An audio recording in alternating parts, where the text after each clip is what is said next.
O segundo livro de Samuel. Capítulo 11.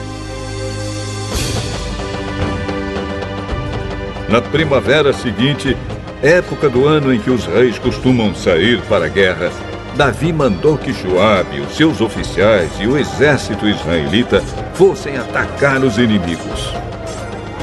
Eles venceram os amonitas e cercaram a cidade de Rabá. Mas Davi ficou em Jerusalém.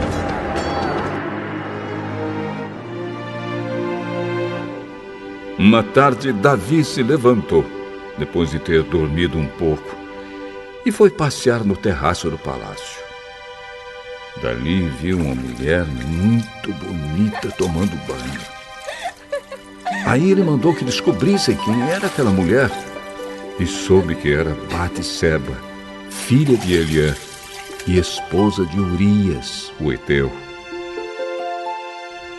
Então Davi mandou que alguns mensageiros fossem buscá-la. Eles a trouxeram. E Davi teve relações com ela. Batseba tinha justamente terminado seu ritual mensal de purificação. Ela voltou para casa e depois descobriu que estava grávida e mandou um recado a Davi contando isso. Davi mandou então esta mensagem a Joabe: mande que Urias, o heteu, venha falar comigo. E Joabe obedeceu.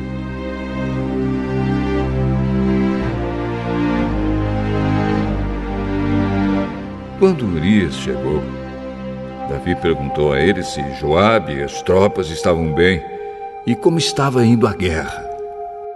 Depois disse a Urias: vá para casa e descanse um pouco. Urias saiu e Davi mandou levar um presente à casa dele. Mas Urias não foi para casa. Em vez disso, dormiu no portão do palácio, junto com os guardas do rei. Quando Davi soube que Urias não tinha ido para casa, perguntou-lhe: você acaba de voltar, depois de ter ficado fora muito tempo? Por que não foi para casa?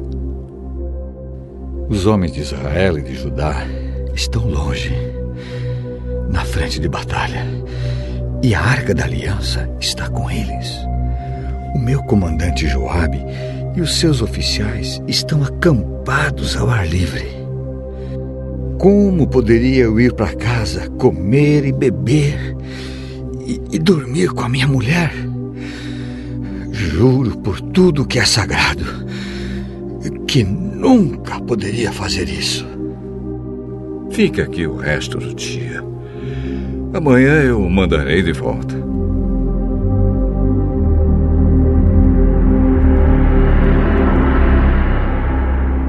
E Urias ficou em Jerusalém naquele dia e no dia seguinte.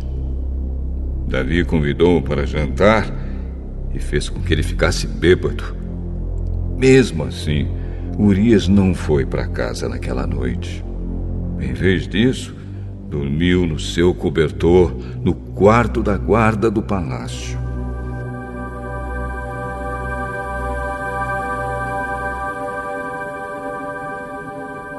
Na manhã seguinte, Davi escreveu uma carta a Joabe e a mandou por Urias. Davi escreveu o seguinte: ponha Urias na linha de frente, onde a luta é mais pesada. Depois se retire e deixe que ele seja morto. Por isso, enquanto estava cercando a cidade, Joabe mandou Urias para um lugar onde sabia que o inimigo estava mais forte. As tropas inimigas saíram da cidade, lutaram contra as forças de Joabe e mataram alguns oficiais de Davi. E Urias também foi morto.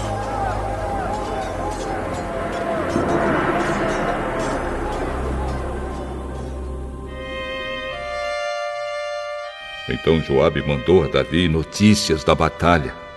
Ele disse ao mensageiro o seguinte: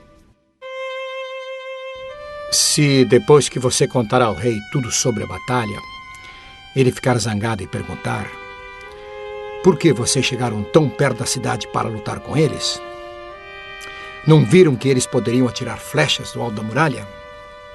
Vocês não lembram como Abimeleque, filho de Jerubezete, foi morto? Foi na cidade de Tebes, onde uma mulher atirou de cima da muralha uma pedra de moinho e o matou. Então por que vocês chegaram tão perto da muralha? Se o rei perguntar isso, responda: Urias, seu oficial, também foi morto. Então o mensageiro foi e disse a Davi o que Joabe tinha mandado.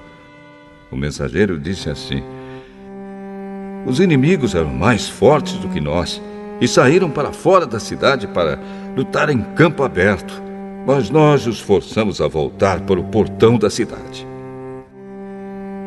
Então eles atiraram flechas do alto da muralha contra nós e alguns dos seus oficiais foram mortos.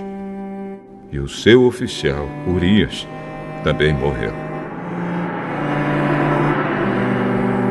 Davi respondeu ao mensageiro: anime Joabe e diga-lhe que não fique preocupado, pois numa batalha nunca se sabe quem vai morrer.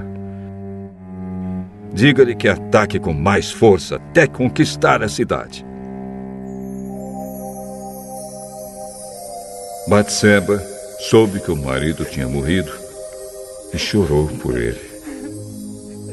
Depois que passou o tempo de luto, Davi mandou trazê-la para o palácio. Ela se tornou sua esposa e lhe deu um filho.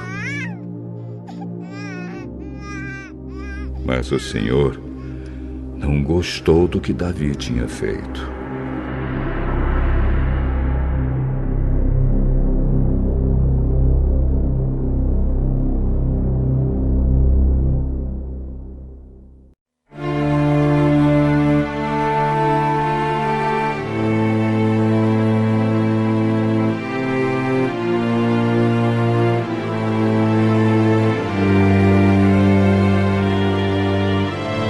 O segundo livro de Samuel, capítulo 12. O Senhor Deus mandou que o profeta Natã fosse falar com Davi. Natã foi e disse: havia 2 homens que viviam na mesma cidade. Um era rico e o outro era pobre. O rico possuía muito gado e ovelhas, enquanto que o pobre tinha somente uma ovelha que havia comprado. Ele cuidou dela e ela cresceu na sua casa, junto com os filhos dele. Ele a alimentava com a sua própria comida. Deixava que ela bebesse no seu próprio copo e ela dormia no seu colo. A ovelha era como uma filha para ele. Certo dia, um visitante chegou à casa do homem rico. Este não quis matar um dos seus próprios animais para preparar uma refeição para o visitante. Em vez disso, pegou a ovelha do homem pobre, matou-a e preparou com ela uma refeição para o seu hóspede.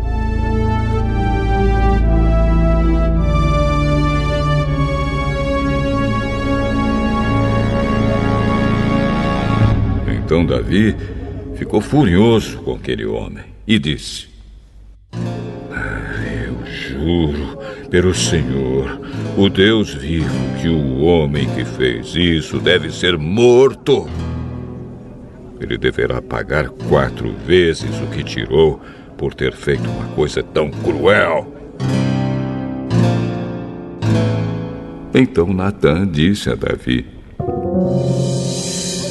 Esse homem é você. E é isto o que diz o Senhor, o Deus de Israel. Eu tornei você rei de Israel e o salvei de Saul. Eu lhe dei o reino e as mulheres dele. Tornei você rei de Israel e de Judá. E se isso não bastasse, eu lhe teria dado 2 vezes mais. Por que é que você desobedeceu aos meus mandamentos e fez essa coisa tão horrível? Você fez com que Urias fosse morto na batalha, deixou que os amonitas o matassem e então ficou com a esposa dele. Portanto, porque você me desobedeceu e tomou a mulher de Urias, sempre alguns dos seus descendentes morrerão de morte violenta. E também afirmo que farei uma pessoa da sua própria família causar a sua desgraça.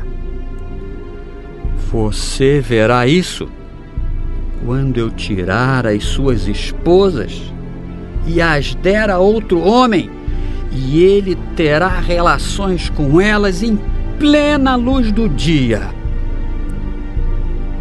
Você pecou escondido, em segredo, mas eu farei com que isso aconteça em plena luz do dia, para todo o povo de Israel ver.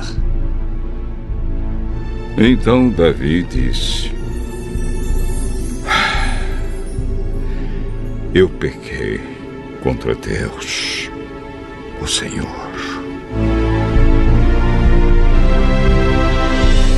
O Senhor perdoou o seu pecado. Você não morrerá.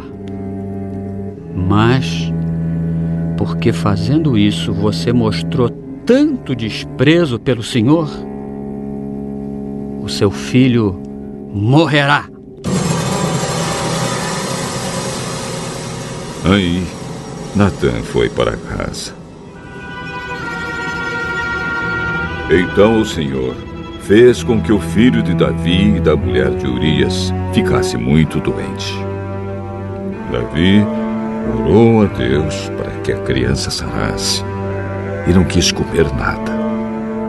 Entrou no seu quarto e passou a noite inteira deitado no chão.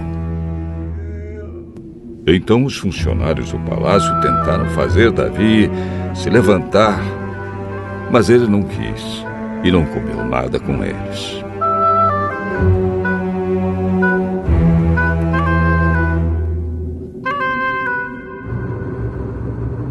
Uma semana depois, a criança morreu e os funcionários ficaram com medo de dar a notícia a Davi.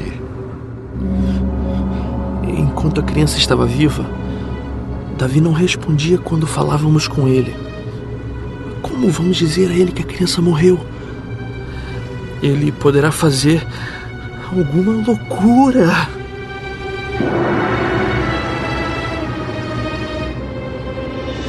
Quando Davi viu os oficiais cochichando uns com os outros, compreendeu que a criança havia morrido. Então perguntou: a criança morreu? Morreu. Então Davi se levantou do chão, tomou um banho, penteou os cabelos e trocou de roupa. Depois foi à casa de Deus, o Senhor, e o adorou. Quando voltou ao palácio, pediu comida e comeu logo o que lhe foi servido. Aí os seus oficiais disseram: nós não entendemos isso. Enquanto o menino estava vivo, o Senhor chorou por ele e não comeu.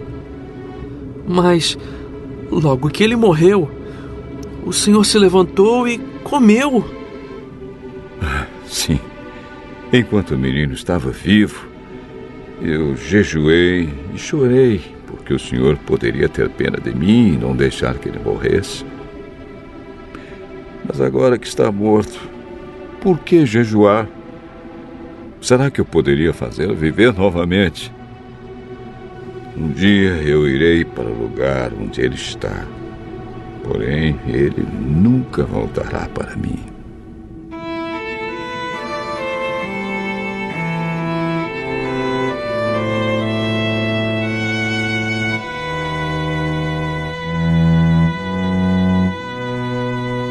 Então Davi consolou a sua esposa Batseba.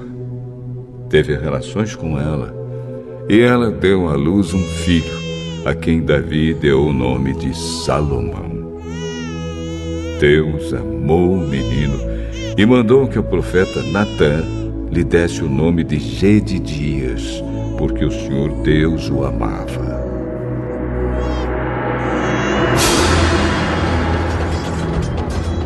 Enquanto isso, Joabe continuou a atacar Rabá, a capital do país de Amon. Quando estava para conquistar a cidade, enviou mensageiros com o seguinte recado para Davi: Eu ataquei Rabá e conquistei os seus reservatórios de água. Reúna agora o resto dos seus soldados e o senhor ataque a cidade e tome-a. Eu não quero ficar com a glória dessa vitória.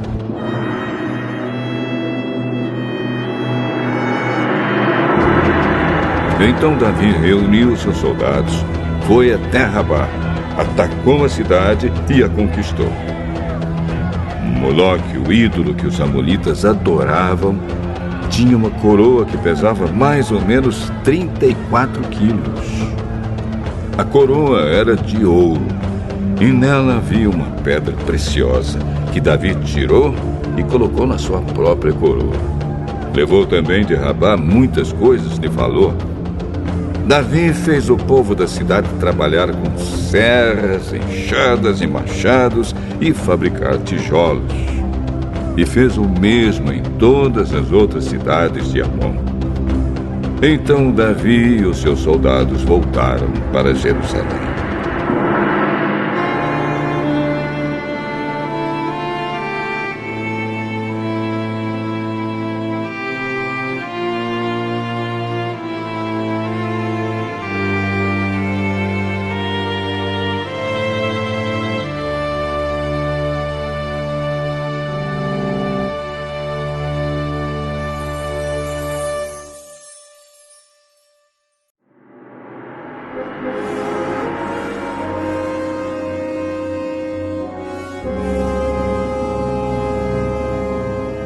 Colossenses, capítulo 3.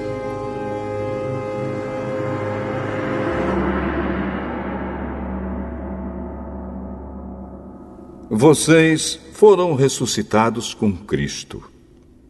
Portanto, ponham o seu interesse nas coisas que são do céu, onde Cristo está sentado ao lado direito de Deus. Pensem nas coisas lá do alto, e não nas que são aqui da terra. Porque vocês já morreram, e a vida de vocês está escondida com Cristo, que está unido com Deus. Cristo é a verdadeira vida de vocês, e quando Ele aparecer, vocês aparecerão com Ele e tomarão parte na sua glória. Portanto, matem os desejos deste mundo que agem em vocês, isto é, a imoralidade sexual, a indecência, as paixões más, os maus desejos e a cobiça, porque a cobiça é um tipo de idolatria. Pois é por causa dessas coisas que o castigo de Deus cairá sobre os que não lhe obedecem. Antigamente a vida de vocês era dominada por esses desejos, e vocês viviam de acordo com eles. Mas agora livrem-se de tudo isto, da raiva, da paixão e dos sentimentos de ódio. e que não saia da boca de vocês nenhum insulto e nenhuma conversa indecente. Não mintam uns para os outros, pois vocês já deixaram de lado a natureza velha com seus costumes e se vestiram com uma nova natureza. Essa natureza é a nova pessoa que Deus, o seu Criador, está sempre renovando para que ela se torne parecida com Ele, a fim de fazer com que vocês o conheçam completamente. Como resultado disso, já não existem mais judeus e não-judeus, circuncidados e não circuncidados, não civilizados, selvagens, escravos ou pessoas livres, mas Cristo é tudo e está em todos. Vocês são o povo de Deus. Ele os amou e os escolheu para serem dele. Portanto, vistam-se de misericórdia, de bondade, de humildade, de delicadeza e de paciência. Não fiquem irritados uns com os outros e perdoem uns aos outros, caso alguém tenha alguma queixa contra outra pessoa. Assim como o Senhor perdoou vocês, perdoem uns aos outros. E, acima de tudo, tenham amor, pois o amor une perfeitamente todas as coisas. E que a paz que Cristo dá dirija vocês nas suas decisões, pois foi para essa paz que Deus os chamou a fim de formarem um só corpo. E sejam agradecidos. Que a mensagem de Cristo, com toda a sua riqueza, viva no coração de vocês. Ensinem e instruam uns aos outros com toda a sabedoria. Cantem salmos, hinos e canções espirituais. Louvem a Deus com gratidão no coração. E tudo o que vocês fizerem ou disserem, façam em nome do Senhor Jesus e por meio dele agradeçam a Deus, o Pai. Esposa, obedeça ao seu marido, pois é o que você deve fazer por ser cristã. Marido, ame a sua esposa e não seja grosseiro com ela.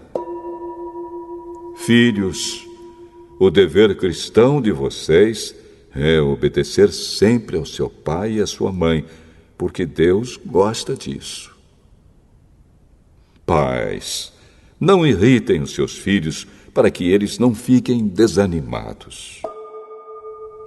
Escravos, em tudo obedeçam àqueles que são seus donos aqui na terra. Não obedeçam só quando eles estiverem vendo vocês, procurando com isso conseguir a aprovação deles. Mas obedeçam com sinceridade, por causa do temor que vocês têm pelo Senhor. O que vocês fizerem, façam de todo o coração, como se estivessem servindo o Senhor e não as pessoas. Lembrem que o Senhor lhes dará como recompensa aquilo que Ele tem guardado para o seu povo, pois o verdadeiro Senhor que vocês servem é Cristo. E quem faz o mal, seja quem for, pagará pelo mal que faz. Pois quando Deus julga, Ele não faz diferença entre pessoas.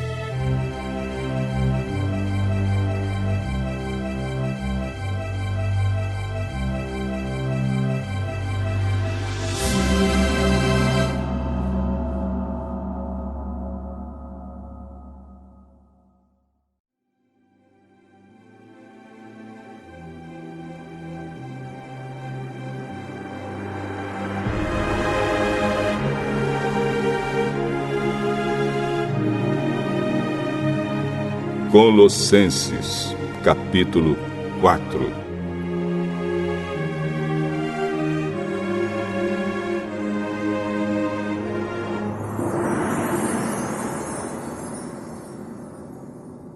donos de escravos, sejam justos e honestos na maneira de tratar os seus escravos. Lembrem que vocês também têm um Senhor no céu. Continuem firmes na oração, sempre alertas ao orarem e dando graças a Deus. Orem também por nós, a fim de que Deus nos dê uma boa oportunidade para anunciar a sua mensagem, que trata do segredo de Cristo. Pois é por causa dessa mensagem que eu estou na cadeia.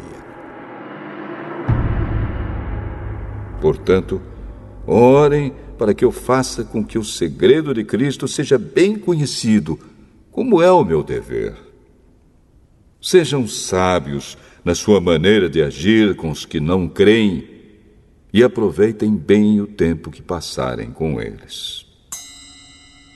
Que as suas conversas sejam sempre agradáveis e de bom gosto, e que vocês saibam também como responder a cada pessoa.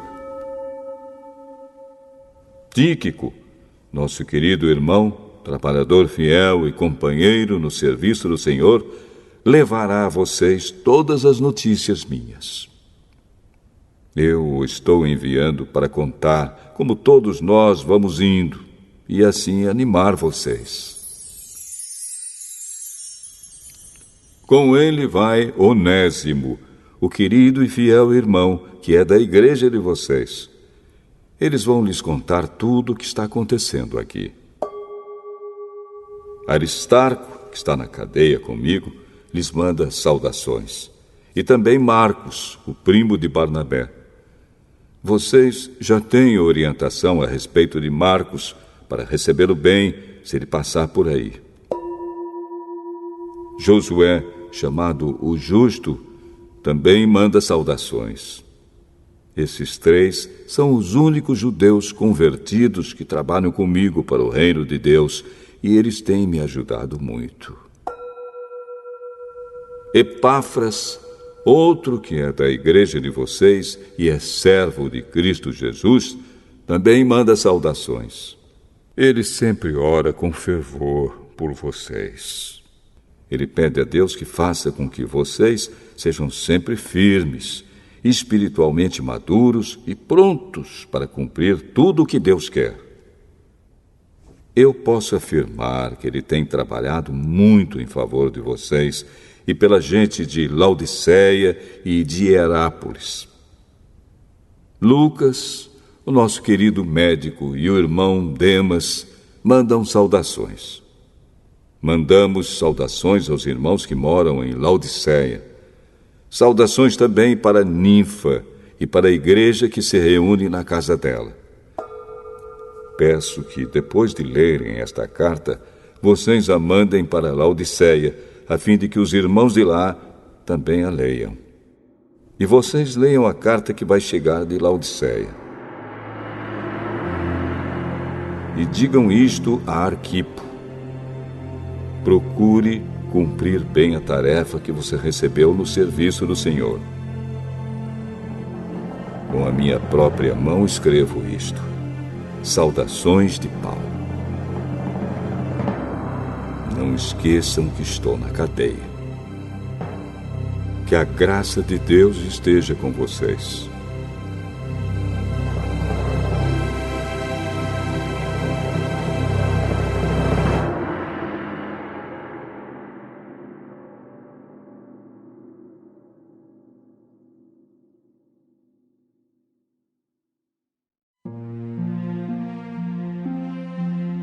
Salmo 141.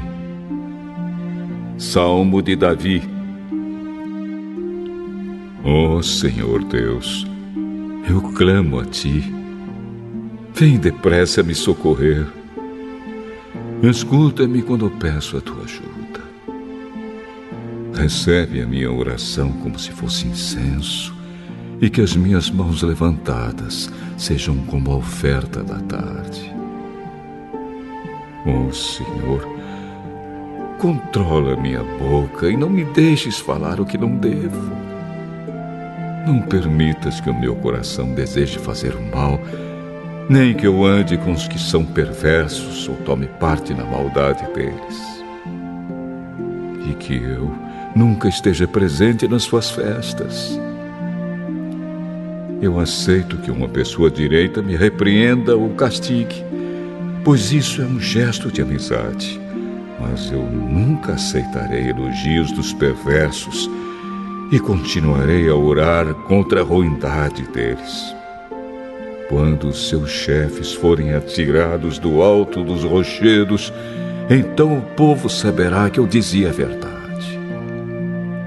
Como a lenha é rachada e cortada em pedaços, assim os seus ossos serão espalhados na beira da sepultura deles.